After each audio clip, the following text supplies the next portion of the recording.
So this morning we talked about sort of doing more exercise, detoxing, setting up your own enterprise. How Steph's about off sweets and pies? Yeah, though. indeed.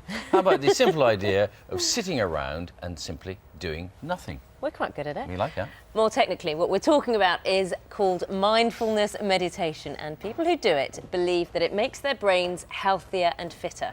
Well, as it's practiced by someone known as the happiest man in the world, who are we to argue? Well, our culture correspondent David Sillito has been trying it out and seeing if there is real science behind the silence.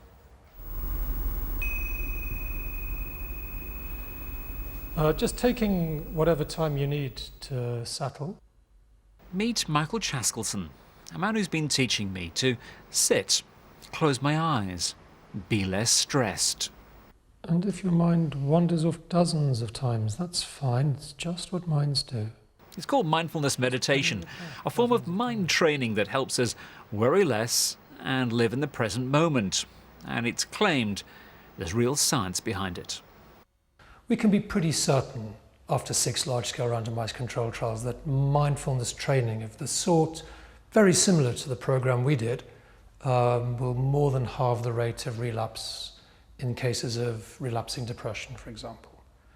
We know that it's effective in reducing stress, anxiety, and other similar mood disorders.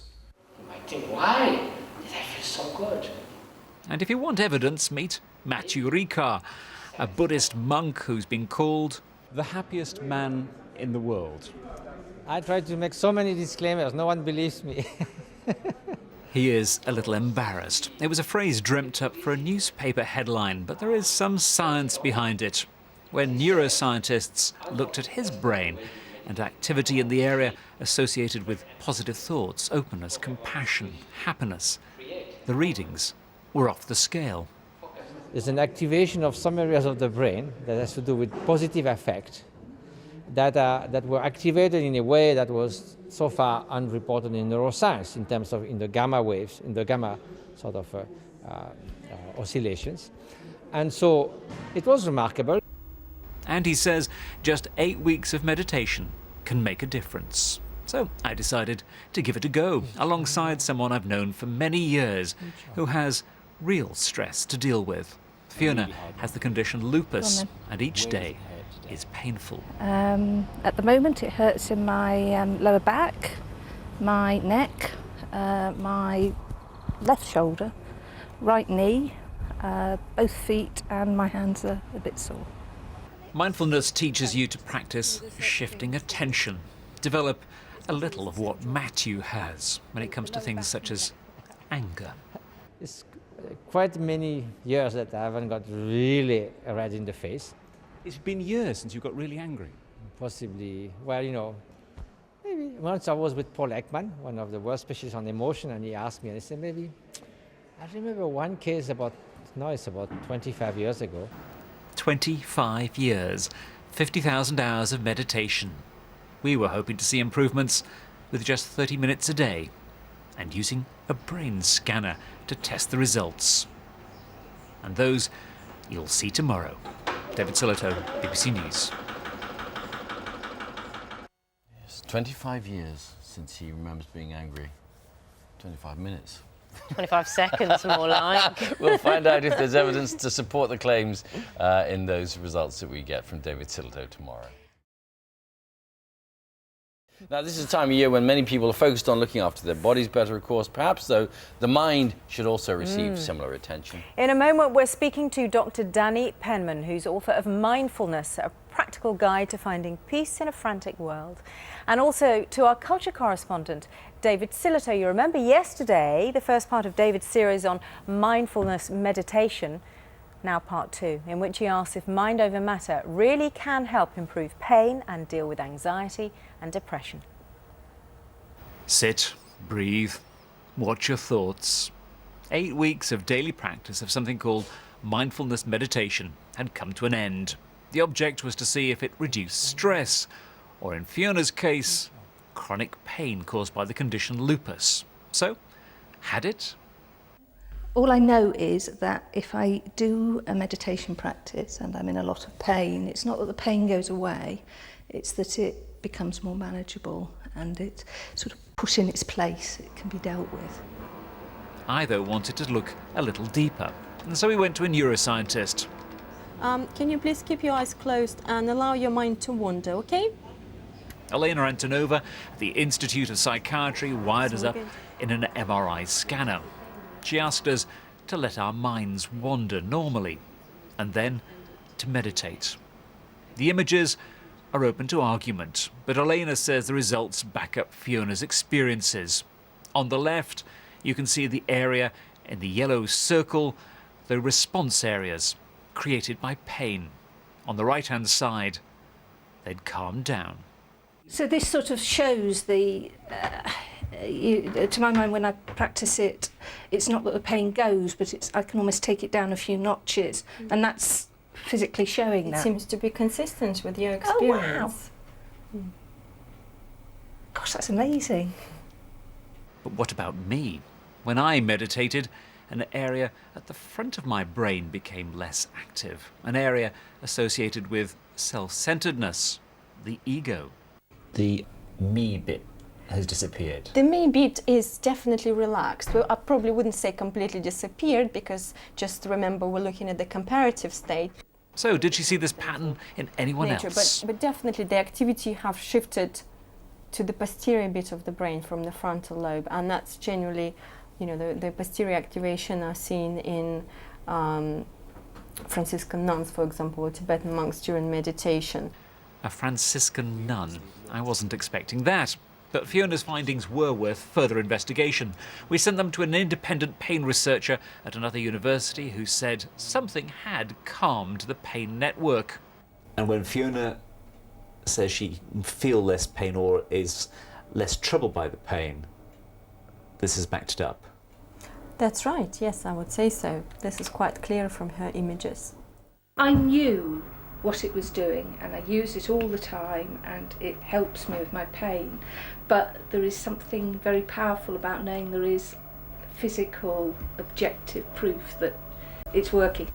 Scientifically, just 2 scans doesn't prove much, but it does reflect a wider, growing body of research that suggests mindfulness meditation can help stress, pain, and even self-centeredness.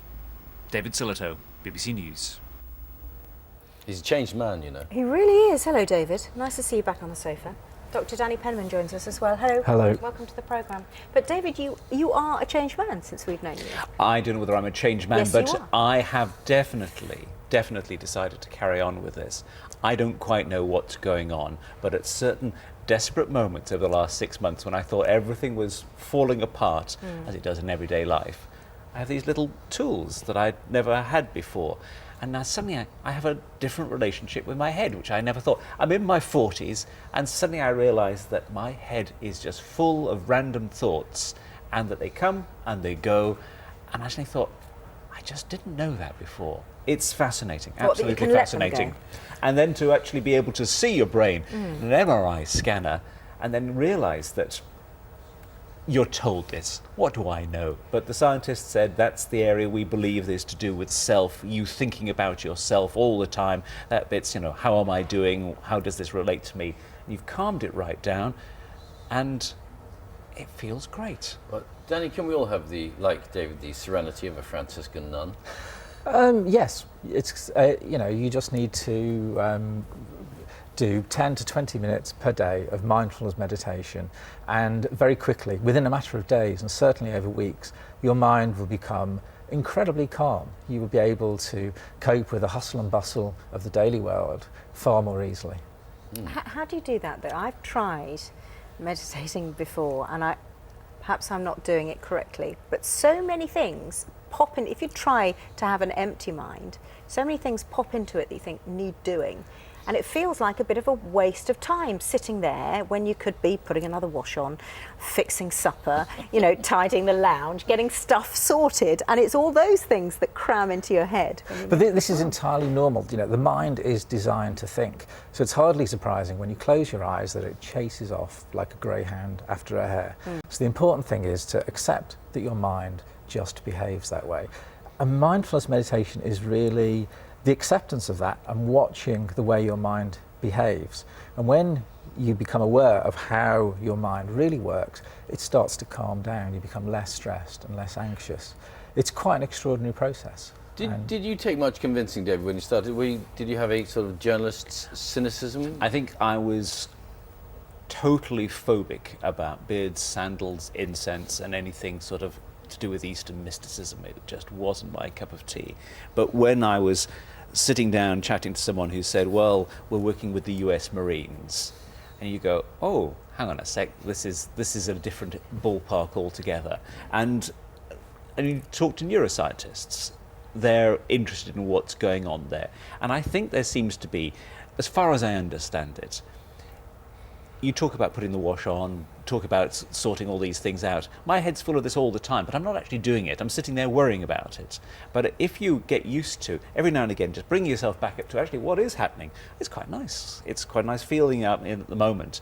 Actually, it gives you a bigger chance, and it makes it easier to do all the stuff during the rest of the day. And that's really counterintuitive. And also pain, to concentrate on it and examine it, you think is the worst thing you could possibly do. You're trying to blot it out all the time. Yes. But it actually sort of says, no, look at it, feel it, what's really going on there? And you go, and strangely, it has an impact. And you think, that just doesn't make any sense. Well, the fact that your friend Fiona with lupus has had such astonishing results from meditating, does it take a long time to learn to quieten your mind in that way that both you and Fiona found? It takes, 10 to 20 minutes of mindfulness meditation today will have a very deep and meaningful effect. It's a dose-response relationship. In a way, the more you meditate, the longer or the more time each day that you will spend in that kind of calmer and more serene state of mind. But really, 10 minutes a day, if you start the day with 10 minutes of meditation, you will find your life is an awful lot easier. Is it like fitness training? Absolutely. As you go on, you feel more benefits. Just think of it like that. Okay. Think of it like that. Because we both said we're going to do it. Both can do it. Great. Maybe haven't got time. You should try it. Haven't got time at 4 o'clock in the morning, possibly, but at some point during the day. Yeah, good. All right. We'll give it a go. Thanks very much. Thank you very much for coming in.